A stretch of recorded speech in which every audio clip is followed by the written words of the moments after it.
Good morning. Happy Sunday to you. Hope that you're getting to lay back a little bit and not quite up and at 'em yet this morning. Welcome back to AMHQ Weekend.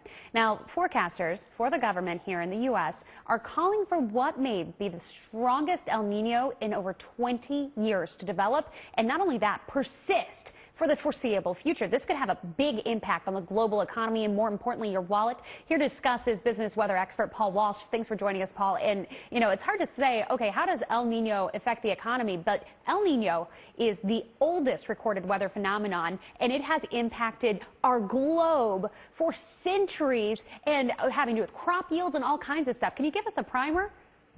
Sure. Well, just to take it back to the very beginning, what El Nino really is a warming of the Pacific Ocean off the coast of Central America and into the Pacific. And what happens is when that Pacific Ocean warms, it affects the global weather patterns. And when it affects the global weather patterns, of course, affects the global economy. And ultimately, that ripples back to us here in the U.S. You know, El Nino has been blamed for famine in China. It's been blamed for wiping out entire communities in South America. How does this change in the weather pattern?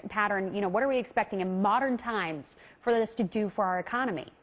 Well, Kate, a lot of those countries that you just mentioned, in India and, of course, even in Australia, the agricultural economy is huge and very, very impactful in terms of their overall economy. So when you have these really horrible droughts in those areas, it has a specific impact on the economy of those countries. And of course, we live in a global, interconnected world where something happens in Asia that actually does trickle down to the U.S. It also could lead to political upheaval. So what we're talking about here is a large strategic impact from a weather phenomena, which we call El Nino.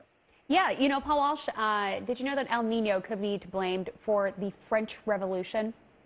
Yeah, exactly. And Incredible. also increasing the price of pizza. Yeah, yeah. So how is that affecting us in the U.S.? I know I'm amazed by the history of it, but we need to know the impacts the U.S. could feel from El Nino in the coming months.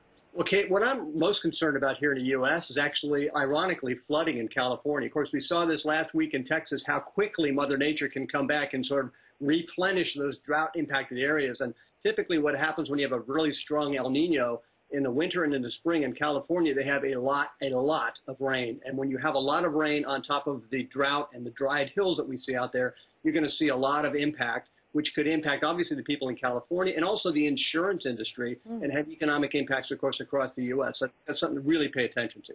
A lot of impacts there. Paul Walsh, such a fascinating topic. Thanks so much for joining us this morning. Now we've got to take a look at the tropics, which is also